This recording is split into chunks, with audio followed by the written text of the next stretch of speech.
Alright, hello, it's Josh from Expert Survival. Today I'll just be sort of taking a quick look at my new primitive kit, specifically this pouch. It's a homemade leather pouch that I made. It's made, the lighter coloured leather is pigskin leather, and this darker here, and then on this sort of washer is just normal leather. As you can see, it's got my initials burnt into it here. Belt loop on the back. It rides pretty low on the belt just so it doesn't get in the way, which is pretty helpful when you sort of don't really notice it as much when you're walking around. Yeah, it just cinches down here.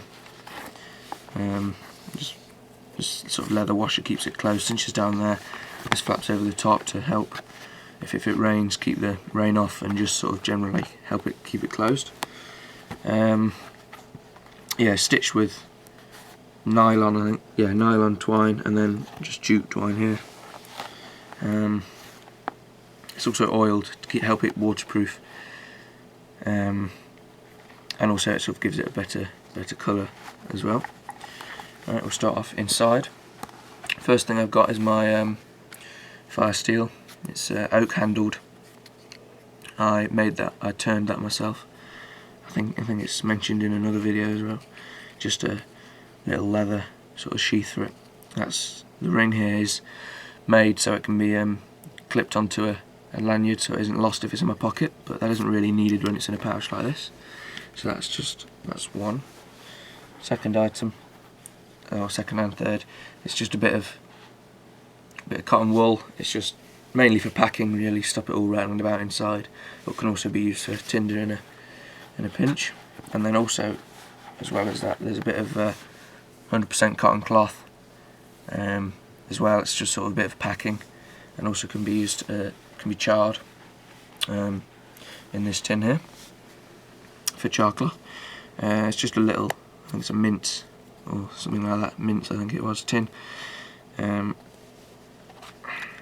Inside as well, it's got a bit of cotton cloth just cut up into squares, and some already charred char cloth in there for use with fire steel if I can't get the if the cotton was damp, or just if I decide to do flint and steel. Oh, it can also be used, so the hole in the top there can be used to make char cloth with that cloth that I have there. Next I've got a weaved jute twine, which is used or cut to length for use for a bow drill string. I've tested this a good few times and it's held up well to it. Pretty strong. Yeah, so that's another sort of firelighting technique we've got here. So a bow drill. Obviously, you can just manufacture the bow drill from wood that you can find and cut.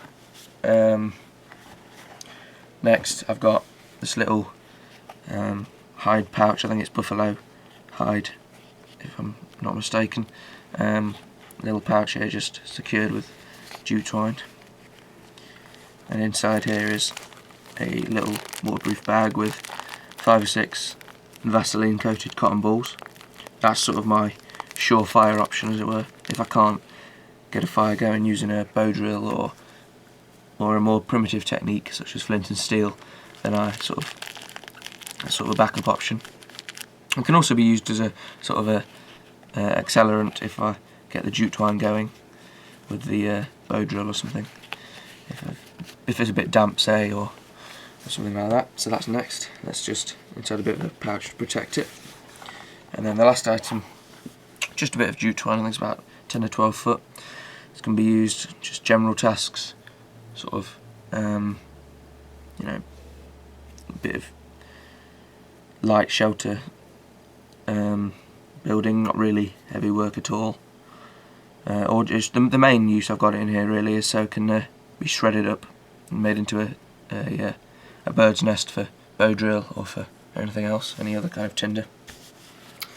Yeah, then that's the pouch itself. It's relatively big. I mean, you know, it's about 5 or 6 inches square, and obviously it comfortably fits all this kit inside. Together with this kit I would obviously carry my knife. I'll show you that in a minute, or the knife that I like to go along with this kit, which I'll grab in a second. Just put this away. Yeah, the knife I sort of will carry when using this kit is sort of one of my more primitive sort of knives. I'll pull it back. Sort of, here we are. It's a leather sheath with a oiled curly birch handle and a antler piece here with a brass bolster, high carbon steel blade, so it can be used with a fire steel and also to strike flint off the back edge. It's got a nice 90-degree sharp angled spine on here for striking the fire steel as well. It's inside this thick-ish leather sheath with a reindeer hide strap to hang it from the belt. I prefer, in one way, belt hangers like so, because they're sort of a bit more free, so if you're moving quickly it doesn't dig into you, or if you sit down, for example. And also this knife sort of goes along with this kit quite nicely, of the primitive look of it and things. And it's as perfectly functional as any other of my knives. It's not really a compromise for that. So that's sort of, I'd take those as sort of just a light sort of trek on their own. And if I was going for a little bit longer, not perhaps a day or so, or just I wanted to have a brew on the way, I'd take this as well. This is my sort of can kit, just a tin can, relatively heavy duty tin can in a jute sort of basket and sling. I think we've got a video on making one of these, which was inspired by Dave Canterbury. Yeah, it's just a tin can for boiling water with a wire here for hanging it over the fire. Obviously I'd take it out of that basket to use it. Inside there's some noodles in the bottom, there's a bit of food, some tea bags and things, and then also inside this leather bag there's a bit of spare tinder,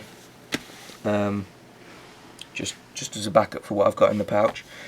It all fits down there in there nicely, and also there's a bit of cloth as well, sorry, which can be used to filter the water, filter some water into here, boil it up, or perhaps filter it a few times into here, boil it up, and then that's safe to drink after that, or used for tea or noodles or whatever. So it's sort of relying on your environment to provide for you as well, and also normally to go along with, not necessarily needed, but it sort of helps. A bit small water bottle, just a cord here to hang it over the shoulder, bit of a cork in the top, as I find the bottle caps that come with these sort of leak a bit, so it's just a bit of a cork in there. Just if you've got some water left over from boiling, you want to carry it around till your next encounter some water, then there you go, it's a bottle to do it in. It's not going to weigh much, it's only a small bottle. I think it's probably 500 ml, maybe, something like that. Sort of, yeah, 3/4 of a pint-ish in there. Just a bit of a jute weave strap to hold it over the shoulder. It's perfectly comfortable to carry. It's not particularly heavy or anything. So yeah, that's the sort of primitive kit that I would take. It's not all necessary, really, if you're going particularly lightweight, but I mean it's pretty lightweight as it is. It's sort of good to carry, and especially as well with the more primitive skills, it's quite sort of fulfilling when you manage to get a fire going by bow drill and things. I find it quite interesting. It's sort of the way that you get a fire going, sort of the way it was done thousands of years ago. You know, it's sort of like living history, I guess. But yeah, so thanks for watching. That's my primitive kit.